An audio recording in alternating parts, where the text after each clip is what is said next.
कहते हैं कथनी और करनी में बहुत ही अंतर होता है भैया। अगर आप कथनी पर जाएंगे तो करनी से भड़क जाएंगे। तस्वीर में जो नजर आ रहे हैं ये महान बाबा विभूति गरौठा विधायक हैं, बीजेपी सरकार के विधायक हैं, जवाहरलाल राजपूत इनका पूरा नाम है, जो सीएम योगी आदित्यनाथ के शासनकाल में भय मुक्त माहौल की बड़ाई कर रहे हैं। और इनकी बातें सुनकर, इनका प्रवचन सुनकर आप कहेंगे जय हो बाबा, जय हो बाबा। लेकिन इनके कारनामे उससे उल्टा है भैया। सलाम नमस्कार, मैं हूं आपके साथ मोहम्मद जैद। पहले जरा आप बाबा के प्रवचन सुन लीजिए, उसके बाद हम बात करेंगे आगे। गरौठा विधायक जो बाबा हैं वो कितना ज्ञान पेल रहे हैं। पहली बार यह जनता की भयमुक्त माहौल में सम्मान के साथ रह रही, माफिया भूमाफिया जेल जा रहे हैं। सुन लिया दोस्तों आपने, कितना अच्छा प्रवचन दे रहे थे और कितनी अच्छी ज्ञान की बात कर रहे थे, भय मुक्त की बात कर रहे हैं। अब जरा सड़क पर कटोरा लिए पैसे मांगने वाले मजबूर व्यक्ति को सुन लीजिए। भीख दे दो, भीख दे दो, भीख दे दो, भीख दे दो। ये कोई और नहीं कह रहा, ये एक पत्रकार है, चौथा स्तंभ है, जिसको ध्वस्त कर दिया है। किसने? हम उस पर भी बात करेंगे। विधायक जवाहरलाल के नाम पर हमें भीख दे दो। गरौठा विधायक को अवैध खनन का पैसा कम पड़ गया, इसलिए हम पत्रकारों से मांग रहे हैं और पत्रकार उनके लिए भिखारी बनकर भीख मांगकर सड़कों पर निकले हैं। जब पैसा हो जाएगा तो विधायक जी को दिया जाएगा। सुन लिया दोस्तों आपने कि पत्रकार जो चौथा स्तंभ है बीजेपी सरकार में, भीख दे दो, भीख दे दो चिल्ला रहा है। दरअसल गरौठा विधायक जवाहरलाल राजपूत के नाम पर हमें भीख दे दो। गरौठा विधायक के पास अवैध खनन का पैसा कम पड़ गया है, ये पत्रकार कह रहा है। इसीलिए हम पत्रकारों से मांग रहे हैं। ये पत्रकार कहीं और के नहीं भैया, झांसी से है, जहां से झांसी की रानी लक्ष्मीबाई पैदा हुई, उसी सरजमी से हैं।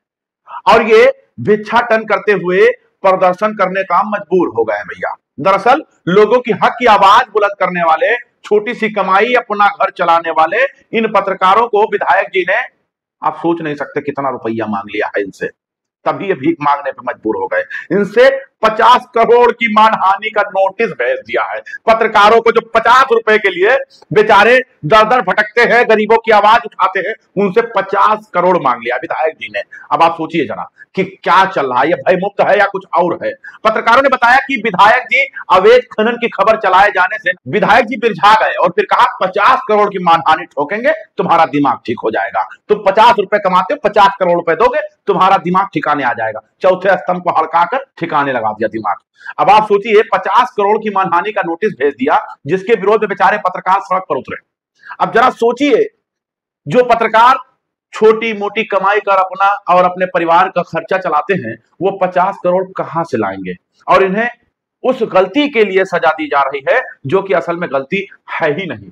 क्योंकि सच के लिए आवाज बुलंद करना और कानून के दायरे में रहकर अपनी बात कहना किसी भी तरह से गलत नहीं हो सकता है। लेकिन विधायक जी हैं कि बिरझा गए हैं, और काहे ना बिरझाएं, क्योंकि बीजेपी सरकार है भैया, और उत्तर प्रदेश के मुखिया योगी आदित्यनाथ है, सरगना वही है, सब कुछ वही देखते हैं, तो विधायकों को छूट जो मिला होगा वहीं से मिला होगा, समझे भैया। लेकिन जो गरौठा विधायक जी है, उन पर विधायकी का खुमार चढ़ा है, तो उन्हें भला अपनी गलती क्यों नजर आने लगी? दरअसल हर भाजपाई मीडिया के लोगों पर अपना कब्जा जमाए रखना चाहते हैं, चाहे देश के प्रधानमंत्री मोदी जी हों, चाहे अमित शाह जी हों, चाहे योगी आदित्यनाथ हो। अब भैया विधायक जी पीछे काहे रहेंगे? वो भी अपना दबदबा जमाए रखे खातिर, मेंटेन करे खातिर 50 करोड़ का जुर्माना पेल दिए। अब आप सोचिए जरा, इनके खिलाफ पत्रकारों ने इतना बड़ा साहस कैसे कर दिया? अब इसका नतीजा तो उल्टा होना ही था। दोस्तों आपको क्या लगता है, ये जो विधायक जी कर रहे हैं, क्या सही कर रहे हैं? अगर सही कर रहे हैं तो आप कमेंट बॉक्स में सही लिख देना, अगर गलत कर रहे हैं तो गाली मत लिखना, बाकी सब ठीक है। जुड़े रहे हमारे साथ, देखते हैं 24 तक न्यूज।